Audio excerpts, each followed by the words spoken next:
ধন্যবাদ। যেখানে আলম শেষ করলেন সেখান থেকে শুরু করি। অর্থাৎ আপনারা সকলে ভ্যানিটি ব্যাগ এবং মোবাইল ফোন এবং ঘড়ি সাবধানে রাখবেন, কারণ এই বিষয়ে আমি অনেক মামলা খেয়েছিলাম। তবে এই স্মার্টফোন ছিল না, নোকিয়া ফোন ছিল তখন, সেগুলিকে লেখা হতো। আজকে এই নওগাঁ বিশ্ববিদ্যালয়ে ক্লাস উদ্বোধনী অনুষ্ঠানের আজকে আমাদের বেশি হাসান সাহেব উপস্থিত হিসাবে রয়েছেন, যিনি এতক্ষণ বক্তব্য রাখলেন। কেউ কিন্তু বোরিং ফিল করেনি এবং এমন ভাবে বক্তৃতা রাখলেন যেন বোরিং ফিল না করে। সর্বশেষ তিনি 4 লেন রাস্তার কথা বলে সকলের হাততালি নিয়ে নিলেন। সেই আমাদের LGED state minister Mir Shahed Alam. আমাদের এখানে উপস্থিত রয়েছেন ইউজিসি ইউনিভার্সিটি গ্র্যান্ট কমিশনের চেয়ারম্যান ডক্টর মামুন আহমেদ সাহেব। সেই সাথে আরো রয়েছেন ইউজিসির মেম্বার ডক্টর আব্দুল্লাহ আল মামুন সাহেব রয়েছেন মাহসিদ দিদি ডক্টর খান মহিউদ্দিন আল মাহমুদ সোহেল, তিনিও রয়েছেন। আরো রয়েছেন এখানে আমাদের মাননীয় সংসদ সদস্যগণ, মুস্তাফিজুর রহমান রয়েছেন, মাননীয় সংসদ এনামুল হক রয়েছেন, মাননীয় সংসদ মোহাম্মদ ফজলুল হুদা রয়েছেন, ডক্টর আকরামুল বারী টিপু সাহেব রয়েছেন এবং জাহিদুল ইসলাম দলু সাহেব রয়েছেন, শেখ মোহাম্মদ রেজাউল ইসলাম তিনিও রয়েছেন। আরো রয়েছেন আমাদের জেলা পরিষদের নওগাঁর আবু বকর সিদ্দিকী, মোহাম্মদ সাইফুল ইসলাম আমাদের জেলা প্রশাসক রয়েছেন, পুলিশ সুপার মোহাম্মদ তরিকুল ইসলাম রয়েছেন। আরো রয়েছেন এখানে প্রফেসর ডক্টর এএসএম আমানুল্লাহ আমাদের উপাচার্য ন্যাশনাল ইউনিভার্সিটি রয়েছেন, প্রফেসর ডক্টর ফরিদুল ইসলাম উপাচার্য রাজশাহী ইউনিভার্সিটি রয়েছেন, professor doctor ASM Abdur Razzak Sher-e-Bangla University উনি নেই, রয়েছেন প্রফেসর ডক্টর আব্দুল হাসনাত মোহাম্মদ শামীম উপাচার্য পাবনা ইউনিভার্সিটি, রাজশাহী প্রকৌশল ইউনিভার্সিটি আব্দুল রাজ্জাক রয়েছেন প্রফেসর ডক্টর মোহাম্মদ শওকত আলী উপাচার্য বেগম রোকেয়া বিশ্ববিদ্যালয়। আরো রয়েছেন আপনার Islami Arabi University doctor Mohammad Abu Jafar Khan, professor doctor Mohammad Quddus-e-Jahan উপাচার্য বগুড়া বিশ্ববিদ্যালয়। আরো রয়েছেন প্রফেসর এখানে এত ভিসির মিলন মেলা আপাতত এই 4.5 মাসের মন্ত্রী হওয়ার পর কোথাও আমি পাইনি। এগুলি সব হাসনাত সাহেব জোগাড় করেছেন এই বিশ্ববিদ্যালয়টিকে নিয়ে। আসলে আমার কাছে প্রশ্ন আসে, কেন আমরা বিশ্ববিদ্যালয় করতে চাচ্ছি? এখানে সব গুণীজন রয়েছেন। আমরা জানি ডক্টর বেকার তিনি একটা থিওরি দিয়েছিলেন, হিউম্যান ক্যাপিটাল থিওরি। সেই থিওরিতে এডুকেশনের ট্যানজিবল অ্যাসেট এবং ইনট্যানজিবল অ্যাসেট সম্বন্ধে বলেছিলেন। অর্থাৎ যেটাকে আমরা দেখতে পাই দ্যাট ইজ ট্যানজিবল, যেটা আমরা দেখতে পাই না দ্যাট ইজ ইনট্যানজিবল। আমাদের দেশে প্রতিভা রয়েছে দ্যাট ইজ ইনট্যানজিবল, আমরা সেটাকে তৈরি করিনি, স্পর্শ করতে পারি না, কাজে লাগাতে পারি না। সেই দিক থেকে ইনট্যানজিবল অ্যাসেট আমাদের দেশে সবচেয়ে বেশি, কারণ পৃথিবীতে জনসংখ্যা ডিক্লাইন। শুধু বাংলাদেশে more people are taking birth, less people R dyeing. আমাদের ডেভেলপ নেশনে আমরা দেখেছি more people R dyeing, less people are taking birth. সেক্ষেত্রে আমাদের এই দেশে জনসংখ্যার কোনো অভাব নেই। আরেকজন বলেছিলেন ডেভিড রিকার্ডো বলেছিলেন কম্পারেটিভ অ্যাডভান্টেজের কথা, অর্থাৎ যে দেশে যেটা বেশি সেটাকে কাজে লাগাতে হয়। আমাদের দেশে জনসংখ্যা বেশি, অর্থাৎ জনসংখ্যাকে কাজে লাগাতে হবে। সেদিক থেকে আমাদের কম্পারেটিভ অ্যাডভান্টেজ আমাদের দেশে সবচেয়ে বেশি। তাহলে আমরা কেন বিশ্ববিদ্যালয় করছি? আমাদের দেশে হিউজ ইয়ং পপুলেশন, 2028-এ আমাদের দেশে জনসংখ্যার অর্ধেকই হবে মধ্যবয়সী কর্মক্ষম। যদি তাই হয় তাহলে আমাদের দেশে এই ইউনিভার্সিটি, স্কুল, কলেজ এগুলি আমাদের তৈরি করতে হবে, বিকজ আমাদের কর্মক্ষম জাতি তৈরি করতে হবে। অন দ্য আদার হ্যান্ড আমরা দেখছি জাপানের মতো দেশ 2040-তে তাদের 250 প্রাইভেট ইউনিভার্সিটি বন্ধ হয়ে যাবে। ইতিমধ্যে 33 ইউনিভার্সিটি বন্ধ হয়েছে এবং কোরিয়াতে এখন ইউনিভার্সিটির মার্জিং চলছে। অর্থাৎ ইউনিভার্সিটির ছাত্র নেই, তারা ইনভেস্টমেন্ট করতে যাচ্ছে। এই যে ইয়ং পপুলেশন আমাদের, এবং everybody wants to go university, everybody wants to go in education. In this sector, আমাদের ইন্ডাস্ট্রি হবে এডুকেশন। এডুকেশনকে আমরা এটাকে বিজনেস এন্টারপ্রেনার হিসেবে নিতে যাচ্ছি। ভেরি রিসেন্টলি আমি ইউকেতে গিয়েছিলাম একটা কনফারেন্সে। মোর দেন 150 কান্ট্রিজ এডুকেশন মিনিস্টাররা সেখানে গিয়েছিল এবং সেখানে সবচেয়ে বেশি প্রাধান্য দেওয়া হয়েছিল বাংলাদেশকে। Because UK, United Kingdom, অর্থাৎ ইউরোপ, ইংল্যান্ড, তারা এডুকেশন সেক্টরে right now they have a $35 billion business. They want to raise it $40 billion.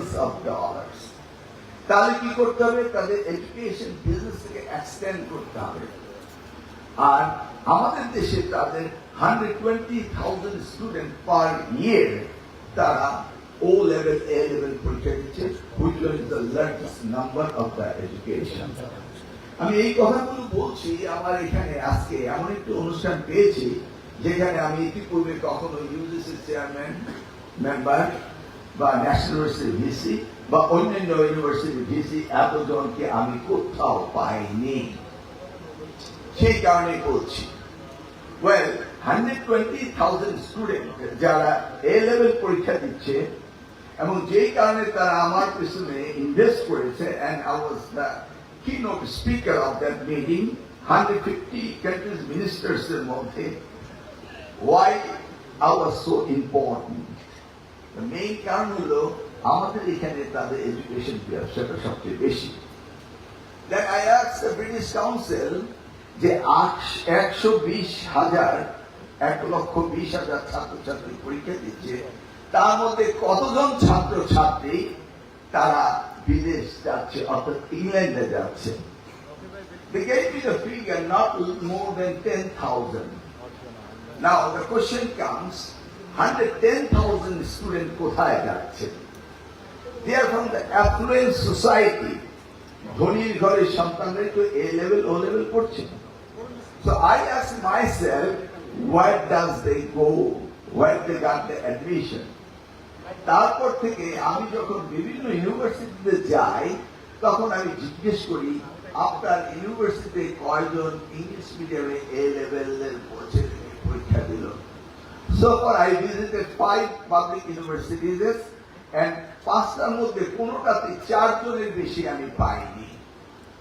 Now you see, ধনীর ঘরের সন্তান তার A লেভেল পড়ছে, তার মধ্যে আমি 100,000 কোনো খবর পাচ্ছি না। তারা বিসিএস এ কমপ্লিট করতে পারছে না, তারা ইউনিভার্সিটিতে ভর্তি হতে পারছে না, তারা বুয়েটে ভর্তি হতে পারছে না, তারা মেডিকেল কলেজগুলোতে ভর্তি হতে পারছে না এবং বাইরেও যাচ্ছে না। You see, আমাদের জন্য এগুলি বিরাট চিন্তার বিষয় রয়েছে। সেই দিক থেকে আমি মনে করি আমাদের দেশের এডুকেশন সিস্টেমটাকে আরো ডেভেলপ করতে হবে। এখানে চেয়ারম্যান ইউজিসি রয়েছেন, মেম্বার ইউজিসি রয়েছেন। আমার স্পষ্ট খেয়াল আছে, আমি যখন ঢাকা বিশ্ববিদ্যালয়ে পড়তাম তখন মালয়েশিয়ান স্টুডেন্টরা আমার সাথে পড়তো এবং ইন্টারন্যাশনাল হোস্টেল করে দিয়েছিলেন president Ziaur Rahman. By the way, during President Ziaur Rahman, I was twice elected Vice President of FSL from ছাত্র দল। ছাত্র দলের প্রথম কমিটিতে আমি ছিলাম, 21 জন ছিলাম। প্রথম জন ছিলেন গোলাম সরোয়ার মিলন আর 21তম ছিল এহসান মিলন। Both are from Karjihal, one from soil science, one from chemistry. সেই সময় আমরা যেটা দেখে এসেছি, আজকে আমাদের দেশের ছেলেমেয়েরা মালয়েশিয়া পড়তে গিয়েছে। As a matter of fact, during the crisis time, আমি আমার PhD-ও সেখানে করেছি, because I renounced my US citizenship. I couldn't go to United States, so I went to Malaysia and had my PhD program there. এখন আমরা কেন পারবো না আমাদের কান্ট্রিকে ইন্টারন্যাশনাল এডুকেশন হাব করতে? আমরা কেন পারবো না? এইমাত্র হাসনাত সাহেব আমাদের ডিসি, তিনি যে কয়জনকে ইন্টারভিউ নিয়ে টিচিং এর চাকরি দিয়েছেন আমার সামনে ভিসি মামুন চেয়ারম্যান মামুন সাহেবের সামনে এনে পরিচয় করে দিলেন। Everybody stood first in their department, very quality. আমি 100-এ, শাহ আলম সাহেব 100-এ, মামুন সাহেব 2 Mamun chairman and member Mamun 100-এ বলল, we won't compromise recruiting the teachers. আবার 50 বছরের কথা বলে যে ছবিটা দেখালেন, ছবিটা কিন্তু দেখানো যায় বিশ্ববিদ্যালয়ে, দেখানো যায় কিনা ছবিটা? পারা যাবে না। এনিওয়ে, 50 বছরে এই নওগাঁ ইউনিভার্সিটি কি ছবি হবে, কি ছবি হবে সেটা আমরা এখানে কিছুক্ষণ আগে দেখেছি। এই যে নওগাঁ ইউনিভার্সিটি পিছনে ইনভেস্টমেন্ট হবে, ইউসি বিউটিফুল ইউনিভার্সিটি। আমি স্পষ্ট বলতে পারি এই মঞ্চে যারা বিদেশ যাওয়ার জন্য লেখাপড়া করতেন, আমরা এই ধরনের প্রসপেক্টাস দেখে কত না সুন্দর লাগতো। কবে আমরা ওই ধরনের ইউনিভার্সিটি গিয়ে পড়বো, ওই পরিবেশে আমরা থাকবো, এই চিন্তা ছিল। আজকে আমরা সেই ইউনিভার্সিটি করতে চাচ্ছি। আমি আবারও বলছি, গ্লোবালি বাংলাদেশি জনসংখ্যা বাড়ছে এবং বাংলাদেশের জনগণ সকলেই এডুকেশনে ইনভেস্টমেন্ট করছে। তাহলে দেখা যাবে আমরা হয়তো এই পৃথিবীতে থাকবো না। আজ থেকে 10-15 বছর পরে যে ভিশন নিয়ে আমাদের মাননীয় প্রধানমন্ত্রী জনাব তারেক রহমান এডুকেশন সেক্টরকে আপলিফট করার জন্য কাজ করছেন, that days are not too far, যে পৃথিবীতে বাংলাদেশ হবে 1 নম্বর centre of excellence education hub. পৃথিবীর সবাই আসবে এই জায়গায়। আমি এই মাত্র চেয়ারম্যান সাহেবকে বললাম, no matter what you travel to Malaysia and whatever country you travel, will give you the money from the government and have me a paper. How could we develop this country as an educational hub? আমি জানি Malaysian Mahathir bin Mohamad, he spent millions of dollars to send his students abroad, and another millions of dollars he spent to bring them back home. তিনি brain ড্রেইনে বিশ্বাস করেননি, তিনি তাদেরকে পাঠিয়েছেন এবং দেশে ফেরত এনেছেন। আমাদের বাংলাদেশে আজকে রিভার্স ব্রেইন ড্রেইন করতে হবে। শহীদ রাষ্ট্রপতি জিয়া রহমান তিনি এই ব্যবস্থাটি করেছিলেন।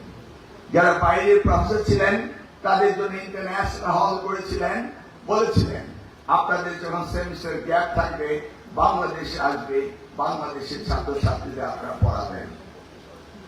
আজকে আমরা সেই জায়গাতে পিছিয়ে যাচ্ছি এবং আমরা মনে করি যে আমাদের সেই জায়গাগুলোতে এগোতে হবে।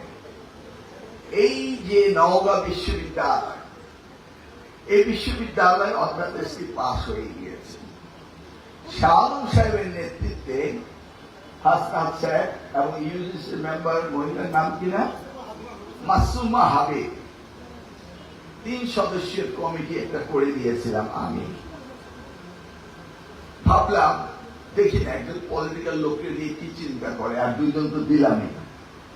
এমন সুন্দর একটি বিল এনেছে যার নাম হল বগুড়া বিশ্ববিদ্যালয় সায়েন্স অ্যান্ড টেকনোলজি নামটা কেটে দিয়ে, এবং এই বিলটি একটা ইউনিক বিল এনেছে যেটা আমাদের মাননীয় প্রধানমন্ত্রী তারেক রহমানের সাথে আলাপ করে। You have to keep in mind যে আমাদের নেতা 17 বছর এক্সাইলে ছিলেন এবং এক্সাইলে থাকার সময় ওনার মাইন্ড সবসময় কাজ করেছে how do we develop our country, এবং ওনার চিন্তা চেতনাই ছিল only the way education, education and education.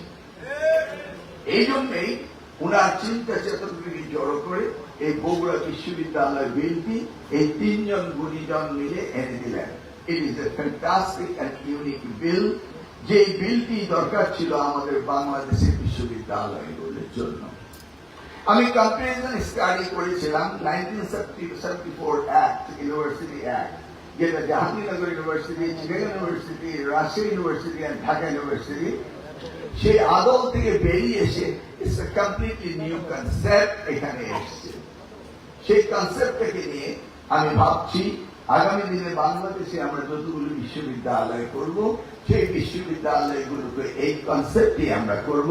এবং সেই জন্য আমি আবার চিঠিও পাঠিয়ে দিছি এই তিনজনকে রিইনস্টেট করে Chandpur University and Lakshmipur University বিলটি সংশোধনী করার জন্য। আমার মনে হয় ইন ফিউচার নওগাঁ ইউনিভার্সিটি আর বগুড়া ইউনিভার্সিটি তো খুব কাছাকাছি, আমার মনে হয় নওগাঁ ইউনিভার্সিটির সেই কনসেপ্টে দেওয়ার প্রয়োজন রয়েছে। বিলটি আবার পুনর্বিন্যাস করতে হবে বলে আমি ভাবছি। কেন ভাবছি? একটি লোকাল এরিয়াতে বিশ্ববিদ্যালয় প্রতিষ্ঠিত হলে সেই লোকাল এরিয়ার ডিমান্ডগুলিও দেখতে হয়। যেমন আজকে আসার পর থেকেই আমের ভ্যারাইটি সম্বন্ধে কথা শুনলাম, কিন্তু যখন ডিসি সাহেবের বাংলোতে বসলাম তখন সুন্দর এক গ্লাস শরবত দিলেন, ভাবলাম মিষ্টি আমের শরবতটা খেয়েই নেই না কেন, যদিও আমার ডায়াবেটিস, কিন্তু মুখে দিয়ে দেখলাম ফুল অফ কেমিক্যালস। এখন আমাদের যে কোনো স্টোরে গিয়ে দেখবেন ফুল অফ কেমিক্যালস থিংস পাওয়া যাচ্ছে, আমরা কিন্তু পাচ্ছি না রিয়েল ফ্রুট জুস। সেই জন্য এই বিশ্ববিদ্যালয়ে ফুড অফ টেকনোলজির প্রয়োজন রয়েছে, প্রিজার্ভেশন টেকনোলজির প্রয়োজন রয়েছে। এমন হতে পারে নওগাঁ এমন একটি সুন্দর জায়গা, এখানে ফসলে ভরপুর, মানুষের কৃষিবিদ, সেই জায়গায় তো একটি স্কুল অফ এগ্রিকালচার প্রয়োজন হতে পারে। বাট আমরা স্কুল অফ এগ্রিকালচারের কথা বলছি, আমরা এগ্রিকালচার ইউনিভার্সিটির কথা বলছি না। সেই কনসেপ্টে বগুড়া বিশ্ববিদ্যালয়তে দেওয়া হয়েছিল যে যা প্রয়োজন হবে, আগে ছিল কি সায়েন্স অ্যান্ড টেকনোলজি, এখন সায়েন্স অ্যান্ড টেকনোলজিতে বেরিয়ে এসে আপনি সকল অনুষদ খুলতে পারেন, বিজনেস খুলতে পারেন, সোশ্যাল সায়েন্স খুলতে পারেন, মেডিকেল সায়েন্স খুলতে পারেন, নার্সিং খুলতে পারেন। তো এই ধরনের একটি কনসেপ্ট নিয়ে এই বগুড়া বিশ্ববিদ্যালয় হয়েছে। আমাদের দেশে আরো বেশি প্রয়োজন রয়েছে টেকনোলজি।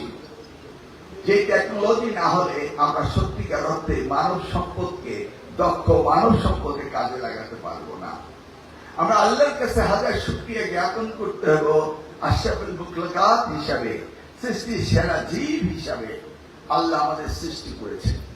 আমাদের মস্তিষ্কে যে ব্রেন দিয়েছেন, নিশ্চয়ই ইউনাইটেড স্টেটস অফ আমেরিকা আর ইউকে আর সৌদি আরব সব জায়গায় একই ব্রেন দিয়েছেন। But we don't explore our brain, that's the problem. আরেকটা জিনিস আমরা দেখতে পাই, intellectual property doesn't depend on the natural resource. Natural resource না থাকলেও পৃথিবীতে অনেক জাতি উন্নত হতে পারে, সেটা আমরা জানি। We have a very bright example in Japan. আজকে আমাদের দেশে ইকোনমিক্যাল লাইফ লাইন হচ্ছে আমাদের এক্সপেট্রিয়েট। তাহলে আমাদের এক্সপেট্রিয়েট থেকে আরো বেশি আর্নিং করা, we need technical and vocational education and training. That is another important subject. এটাকে আমরা টাবুস করে নিয়েছি। We must return from them. ধরুন আজকালকের দিনে দেখতে পাওয়া যাচ্ছে মাদ্রাসায় স্টুডেন্ট মাইগ্রেটেড হচ্ছে বেশি, আবার যেদিকে যাচ্ছে সেদিকে গেলে তো আবার অন্য সময় চলে যাচ্ছে। How let me go, because ওনারা তো বসেই আছেন, কিছু না কিছু যেন বলি। ওয়েল, মাদ্রাসায় কেন মাইগ্রেট করছে? Very simple. এবারে এইচএসসি পরীক্ষায় আমি একক প্রশ্ন করেছি, সারা বাংলাদেশে একক প্রশ্ন করেছি, 9টি বোর্ড একক প্রশ্ন করেছে, কিন্তু টেকনিক্যাল এডুকেশন বোর্ড এবং মাদ্রাসা বোর্ডকে আমি একক প্রশ্ন করতে পারিনি। এখানে আজকালকের দিনে দেখা যায় আমরা সৃজনশীল প্রশ্ন করি, ক্রিয়েটিভ কোশ্চেন এন্ড আনসার করি, কিন্তু ক্রিয়েটিভ কোশ্চেন এন্ড আনসারকে এটাকে নন ক্রিয়েটিভিটি, এটাকে ডাইভার্ট করে ফেলে, এটাই দেখছি। যেমন আমি বলছিলাম ফিজিক্স সেকেন্ড পেপার কোশ্চেনটা টাফ হয়েছে এবং দুটি প্রশ্ন ভুল হয়েছে। বস্তুত কিন্তু দুইটি প্রশ্ন তেমন কোনো ভুল হয়নি, বাট ভুল বলে সবাই বলছে। এবং প্রশ্নটা যিনি করেছেন তিনি যারা থিওরি করেছেন তার প্রশ্ন ঠিকই পাচ্ছেন। ইন দিস কেস আমি বললাম যে কোশ্চেন যারা তৈরি করেন, মডারেট করেন, তাদেরকে 2 বছর জন্য ট্রেনিং দিতে হয়। দেওয়ার পরে তাদেরকে তৈরি করে তারপরে কোশ্চেন করতে পাঠানো হয়। আমরা 4 মাস, আমরা তো 2 বছর জন্য নতুন মডারেটর, নতুন কোশ্চেনের সেট করিনি, আমরা করব। এসএসসি পরীক্ষা সুষ্ঠুভাবে হয়েছে, এসএসসি পরীক্ষা সুষ্ঠুভাবে হচ্ছে। অতএব আমরা এই মডারেশন কোশ্চেন আনসার এগুলি আমরা করব, কোশ্চেন আমরা করব। এটাকে ইন্টারপ্রেট করলো, ও 2 বছর আগে এসএসসি কোশ্চেন হয়েছে, এটা নিয়ে ট্রল শুরু হলো। আমি বলেছি 2 বছর লাগে ট্রেনিং করতে। যেমন সিটি কলেজ থেকে এক মেয়ে বারবার আমার পিওকে কল করছে, স্যার একটু কথা বলতে দেন না। তো ভাবলাম বাচ্চা মেয়ে কল করেছে, বৃষ্টিতে ভিজে এসে পরীক্ষাটা, আবার যে স্যার পরীক্ষাটা পেছানো যেত না। বললাম দেখো, পরীক্ষাটা আমরা নেই, জনপ্রশাসন, আমাদের অ্যাডমিনিস্ট্রেশন সকলকে মিলে আমরা পরীক্ষাটা নেই, এটা হুট করে চেঞ্জ করা যায় না। তবে আমি বিকেল 5টা পর্যন্ত মেট্রোলজিস্টের সাথে, ওয়েদারম্যানের সাথে কথা বলেছি, তারা বলেছে কোনো বৃষ্টি হবে না, সেই জন্য আমরা পরীক্ষাটা নিচ্ছি। কিন্তু দেখা গেল সকালবেলা বৃষ্টি হয়েছে। কোথায় হয়েছে? সারা দেশে হালকা বৃষ্টি হয়েছে। কোথায় জলবদ্ধতা হয়েছে? একটি মাত্র সেন্টার, সেটা হল কুমিল্লা মহিলা কলেজ। এবং আমাদের নিয়ম রয়েছে, দুর্যোগপূর্ণ আবহাওয়া হলে ওই এলাকার ইউনো ডিসি তারা ওই কেন্দ্র বন্ধ করবেন কি করবেন না তাদের সিদ্ধান্ত। তারা সেগুলো বন্ধ করে দিতে পারেন, কারণ আমাদের সেকেন্ড সেট কোশ্চেন রয়েছে। কারণ ঢাকায় বসে সারা বাংলাদেশ তো দেখা যায় না। আমি যখন সকাল 9টায় দেখলাম যে কুমিল্লা মহিলা কলেজ বন্যার জলে ভেসে যাচ্ছে, অর্থাৎ জলবদ্ধতা, তখনই আমি মিডল বোর্ডকে বললাম ওখানে যান, পরীক্ষা 1 ঘন্টা পিছিয়ে দেন, কারণ 5তলা বিল্ডিং ঠিকই আছে, ওদেরকে ওখানে ব্যাঞ্চ দিয়ে হেঁটে উপরে নিয়ে যান, ওখানে পরীক্ষা দেন, 1 ঘন্টা পরে পরীক্ষা দিবেন এবং তাদের আধা ঘন্টা এডিশনাল টাইম দিবেন, যেহেতু তারা অনেকটা সময় নষ্ট হয়েছে। অর্থাৎ 3 ঘন্টার পরীক্ষা 3.5 ঘন্টা দিবেন এবং যে মেয়েটি কাপড় ভিজে গিয়েছে বাসা থেকে কাপড় এনে সবাইকে সুস্থ করে পরীক্ষা দিবেন। পরীক্ষা বন্ধ করার দায়িত্ব কিন্তু ওই এলাকার অথরিটি করেনি। সারা বাংলাদেশে এটা হয়েছে, কিন্তু একটি সেন্টার বৃষ্টি হয়েছে, কিন্তু একটি আপনার দ্বিতীয় কোন সেন্টার দেখাতে পারবেন না। ঢাকা শহরে বৃষ্টি হলে জলবদ্ধতা হয়, এটাকে কমন টার্মিনোলজি, এটা কোন নিত্য নতুন ব্যাপার না। সেই জন্যই কিন্তু আমি বারবার বলছিলাম পরীক্ষাগুলোকে আমি এগিয়ে নিয়ে আসবো। যেমন আগামী 2027 এসএসসি পরীক্ষা অলরেডি কিন্তু আমি জুন মাসে নিয়ে এসেছি। এখানে অনেকেই বিরূপ সমালোচনা করছেন, আমি রুটিনও অ্যাডভান্স দিয়ে দিয়েছি। আমি আস্তে আস্তে স্কুইজ করছি, সিনক্রোনাইজ করছি। ম্যাট্রিক পরীক্ষাগুলো নিয়ে আসতেছি জানুয়ারিতে, ইন্টারমিডিয়েট পরীক্ষাগুলো নিয়ে আসছি মার্চে। এইভাবে আমি প্ল্যান এন্ড ডিজাইন করেছি। মেয়েটি আমাকে জিজ্ঞেস করলো, স্যার বৃষ্টির মধ্যে পরীক্ষা দিলেন আপনাদের? আমি হ্যাঁ, আমি জানি বৃষ্টি হয়েছে, আমি তোমাদের নিয়ে খুব চিন্তিত। সেই সাথে বললাম, আমার মেয়ে তানজিদা, ওর মাথায় একটু বৃষ্টির পানি পড়লে জ্বর আসে ফার্মের মুরগির মতো, সেই জন্য আরো বেশি চিন্তা করতেছি তোমাদের কি জ্বর আসে কি না। সেই জন্য আমি খুব উদ্বিগ্ন, যেটা হয়েছে তো হয়েছে, জ্বর আসে কিনা। কিন্তু কি করা যাবে, আমাদের পরীক্ষা তো সকলের সাথে কথা বলে বলতে হয়। সকলেই বলেছে পরীক্ষা নেওয়া যাবে। লক্ষ্মী মা পরীক্ষাটা দিয়ে দাও, মাকে বলো 1 কাপ কফি বানিয়ে দিতে, পড়ার টেবিলে বসে যাও। ইউসি শিক্ষার্থীরা তারা এই ধরনের একটা ন্যারেটিভ, এই ন্যারেটিভটাকে তারা নেগেটিভ নিয়ে গেল। ইউসি জাতি যদি এইভাবে অর্থ টানা হয়ে যায়, তাহলে তো আমাদের ভবিষ্যৎ ভালো হবে না। কি এইভাবে না আমাকে নিয়ে ট্রোল শুরু হলো, এবং যারা ট্রোল করতে শুরু করলো তাদের কেউ পরীক্ষার্থী না। আর তো ঢাকা শহরে আইডিয়াল কলেজ বা ল্যাবরেটরি স্কুল বা ভিকারুন্নেসা, আমি তো কাউকে দেখিনি আন্দোলন করতে, না কেউ আন্দোলন করতে আসেনি। এইভাবে আন্দোলন করে মিসগাইডেড করে কি একটা হ্যাভক সৃষ্টি করলো। ধরুন আজকে জিওগ্রাফি সেকেন্ড পেপার পরীক্ষা চলছে, আমি মিডিয়া ভাইদের বলছি, আপনি নিশ্চয়ই দেখেছেন, নাম বলে তাকে পপুলার করতে চাই না, বললো যে জিওগ্রাফি সেকেন্ড পেপার প্রশ্নপত্র আউট হয়ে গিয়েছে। আউট কি হয়েছে? পরীক্ষা তো শেষ হয়ে গেছে, পেয়েছে না। এই যে মিডিয়া মিস ইন্টারপ্রিটেশন করে, এখন মনে হচ্ছে যেন নকল হচ্ছে, প্রশ্নপত্র বের হচ্ছে, এগুলো না হলেও বানিয়ে বানিয়ে বলতে হবে। If this is a intention to the nation, how could you develop? But সত্যি বলছি, আমরা এসছি এই জাতিকে সুশিক্ষিত করার দায়িত্ব পেয়েছি।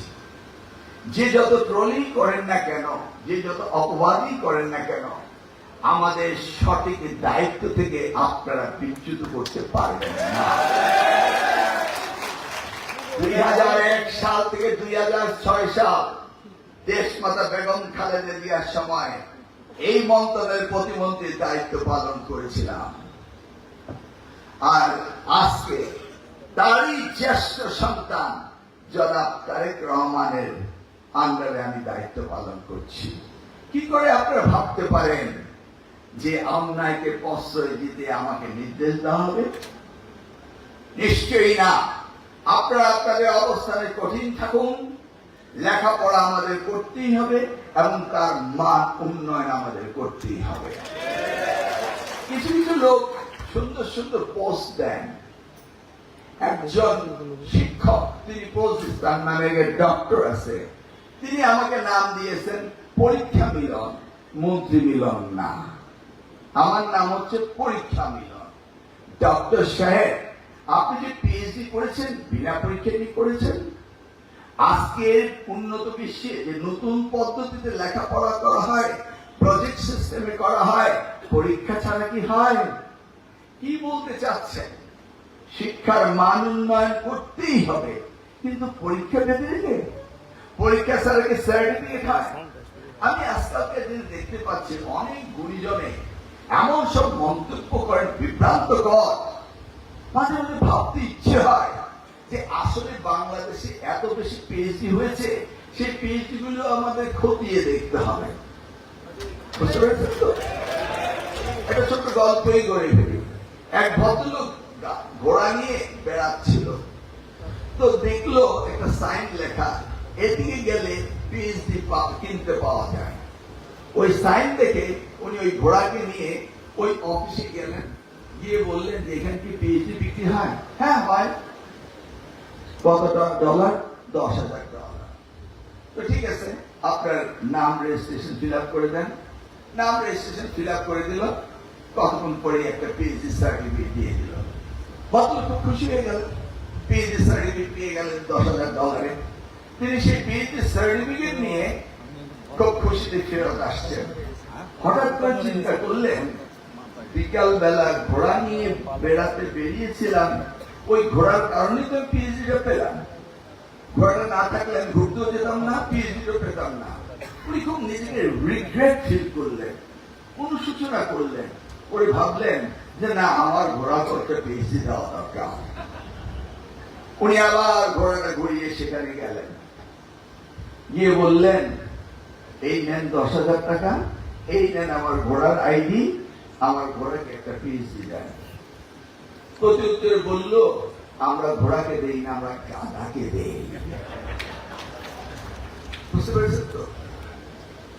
যদি এইভাবে মানুষ তার ব্যক্তি চেতনা, চিন্তা ভাবনাকে বাদ দিয়ে উচ্ছৃঙ্খল কথা বলে সমাজকে উস্কানি দিতে চায়, এতে আমাদের এই তরুণ প্রজন্ম তাকে ব্যর্থ করে দিবে। প্রিয় শিক্ষার্থীরা, এটি তোমাদের জীবনের চ্যালেঞ্জ। আমি আগে থেকে ঘুরিয়ে বলছি, এই বাংলাদেশ হতে হবে এডুকেশনাল হাব। এই বাংলাদেশে পৃথিবী থেকে লোকজন পড়তে আসবে, সেই আদলে ইউনিভার্সিটি আমরা বানাচ্ছি। আমরা জানি বাংলাদেশের ছাত্ররা মেধাবী, আমি নিজেও জানি বাংলাদেশের প্রতিটি ছাত্র যারা বাইরে পড়তে গিয়েছে তারা অত্যন্ত সুনাম অর্জন করেছে। এখন হিসেব করে দেখা যায় ডিস্ট্রিক্ট পায় ওই বাংলাদেশি ছেলে মেয়েরা বিদেশে বসে। তাহলে আমরা কেন পারবো না এই এডুকেশন হাব করতে? আমরা কেন পারবো না $40 বিলিয়ন বিজনেস করতে চায় ব্রিটিশ ইউকে? আমরা কেন পারবো না $100 বিলিয়ন বিজনেস করতে এই বাংলাদেশে? এটাই তো আমাদের সবচেয়ে বড় সম্পদ। আবারও বলছি, আল্লাহ আমাদেরকে মানব সম্পদ দিয়েছে, সকলের ঘরে একটি করে মস্তিষ্ক দিয়েছে। আল্লাহ নেপোটিজমে বিশ্বাস করে না, আল্লাহ ফেভারিটিজমে বিশ্বাস করে না, আল্লাহ কাউকে ডিসক্রিমিনেশন করে না, সকলের মাথায় সমান মস্তিষ্ক দিয়েছে। অতএব ওই মাস্ট ট্রাই, আমাদের লেখাপড়া করতে হবে, এই জাতি গঠন আমাদের করতে হবে। আমি এখন শেষ করি আমাদের বিশ্ববিদ্যালয়ের উন্নয়ন সম্পর্কে। হ্যাঁ, উন্নয়ন সম্পর্কে এই বিশ্ববিদ্যালয় এখান থেকে কাজ শুরু হয়েছে, যাত্রা শুরু হয়েছে 80 জন ছাত্রছাত্রীকে নিয়ে। ইনশাআল্লাহ আমরা চাইব তড়িৎ গতিতে বিশ্ববিদ্যালয়টি যেন মূল ক্যাম্পাসে যায় এবং একটি সুন্দর বিশ্ববিদ্যালয়, এবং নওগাঁবাসী যেন অত্যন্ত আনন্দিত হয় এবং খুশি হয় যে তারা একটি সুন্দর বিশ্ববিদ্যালয় পেয়েছে।